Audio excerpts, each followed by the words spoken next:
Quindi io perché do anche il marmolino? Per tanti fattori. Prima di tutto mi aiuta anche a caricare un attimino in più le giallate. Il trucco di un colorato è questo, cioè andare a lasciare abbastanza materiale da non vedere più il bianco del marmolino sotto.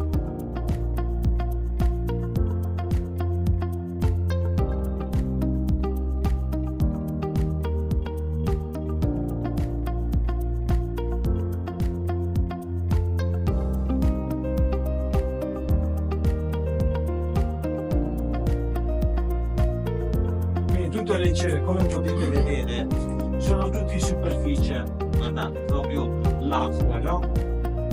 Quindi andiamo a miscelare e andiamo a miscelare di nuovo tutto quello che c'è dentro. Iniziamo a crearci qualche sfumatura.